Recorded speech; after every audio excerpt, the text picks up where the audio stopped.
നമസ്കാരം.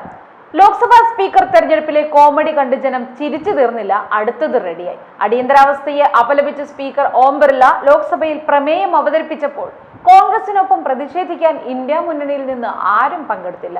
ലോക്സഭാ സ്പീക്കറായി തെരഞ്ഞെടുക്കപ്പെട്ടതിന് തൊട്ടു പിന്നാലെ അടിയന്തരാവസ്ഥയെ അപലപിക്കുന്ന പ്രമേയം ബിർള സഭയിൽ വായിക്കുകയും അന്നത്തെ പ്രധാനമന്ത്രി ഇന്ദിരാഗാന്ധിയുടെ തീരുമാനത്തെ സംഘടനയ്ക്കെതിരായ ആക്രമണമാണെന്ന് വിശേഷിപ്പിക്കുകയും ചെയ്തു.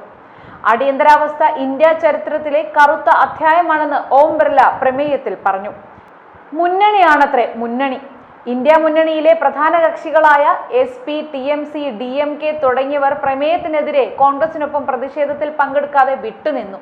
മുന്നണിയിൽ ഒറ്റക്കെട്ടായി നിൽക്കുന്നവർ പലരും സംസ്ഥാന തലത്തിൽ ശത്രുക്കളാണെന്നിരിക്കെ ഇതല്ല, ഇതിനപ്പുറവും കാണേണ്ടി വരും. അടിയന്തരാവസ്ഥയെയും തുടർന്നുണ്ടായ അതിക്രമങ്ങളെയും ശക്തമായി അപലപിച്ച ലോക്സഭാ സ്പീക്കറെ അഭിനന്ദിച്ചുകൊണ്ട് പ്രധാനമന്ത്രി നരേന്ദ്രമോദി ട്വീറ്റ് ചെയ്തു. ബഹുമാനപ്പെട്ട സ്പീക്കർ അടിയന്തരാവസ്ഥയെ ശക്തമായി അപലപിച്ചത് സന്തോഷമുണ്ട്.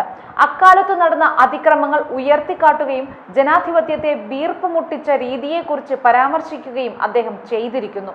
ആ ദിവസങ്ങളിൽ ദുരിതം പേറിയ ഏവരോടുമുള്ള ആദര സൂചകമായി ലോക്സഭ മൗനം പാലിച്ചത് അത്ഭുതകരമായ പ്രവൃത്തിയായിരുന്നു എന്നും പ്രധാനമന്ത്രി പറഞ്ഞു.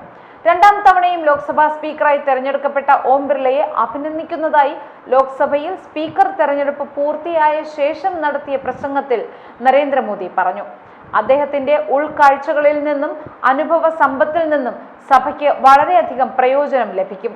മുന്നോട്ടുള്ള യാത്രയിൽ അദ്ദേഹത്തിന് എല്ലാവിധ ആശംസകളും നേരുന്നതായും പ്രധാനമന്ത്രി നരേന്ദ്രമോദി പറഞ്ഞു. 17ാം ലോക്സഭ നിരവധി പരിവർത്തനാത്മക നിയമനിർമ്മാണ സംരംഭങ്ങൾക്ക് സാക്ഷ്യം വഹിച്ചിട്ടുണ്ട്. പാർലമെന്റ് എന്നത് വെറും മതിലുകളല്ല, 140 കോടി പൗരന്മാരുടെയും അഭിലാഷങ്ങളുടെ കേന്ദ്രമാണെന്നും പ്രധാനമന്ത്രി കൂട്ടിച്ചേർത്തു.